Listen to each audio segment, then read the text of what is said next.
ಪಾವಗಡ ತಾಲೂಕು ವಿರಲಗೊಂದಿ ಗ್ರಾಮದ ರೈತರೊಬ್ಬರು ನೀರಿನ ತೀವ್ರ ಅಭಾವವನ್ನು ಮೀರಿ ರೇಷ್ಮೆ ಕೃಷಿಯ ಮೂಲಕ ಉತ್ತಮ ಇಳುವರಿ ಪಡೆದು ರಾಮನಗರ ರೇಷ್ಮೆ ಕೃಷಿ ಮಾರುಕಟ್ಟೆಯಿಂದ ಅಭಿನಂದನಾ ಪತ್ರ ಪಡೆದಿದ್ದಾರೆ.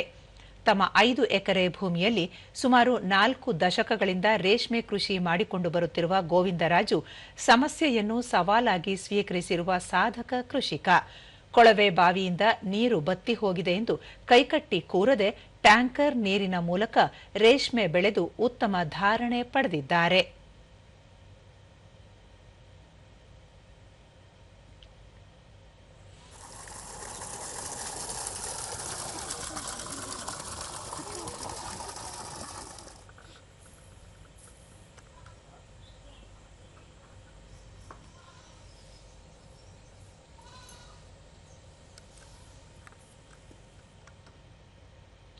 ದೂರದರ್ಶನದೊಂದಿಗೆ ಗೋವಿಂದರಾಜು, ಈ ಬಾರಿ ಕೊಳವೆ ಬಾವಿ ಬತ್ತಿ ಹೋಗಿದ್ದರಿಂದ ನೀರಿನ ಸಮಸ್ಯೆ ಬೇಗನೆ ಎದುರಾಯಿತು.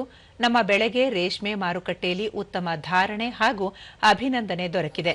ಇದು ಸಂಕಷ್ಟದ ನಡುವೆಯೂ ರೇಷ್ಮೆ ಕೃಷಿ ಮಾಡಲು ಚೈತನ್ಯ ನೀಡಿದೆ ಎಂದು ಹೇಳಿದರು. ಎರಡನೇದಾಗಿ ರಾಮನಗರ ರೇಷ್ಮೆ ಮಾರ್ಕೆಟ್ಗೆ ಒಳ್ಳೆ ಧಾರಣೆ ಸಿಗ್ತಾ ಇದೆ ಸರ್. ನಮಗೆ ಈ ವರ್ಷದಲ್ಲಿ ಒಳ್ಳೆ ಬೆಳೆ ಬೆಳೆದಿದ್ದೀವಿ.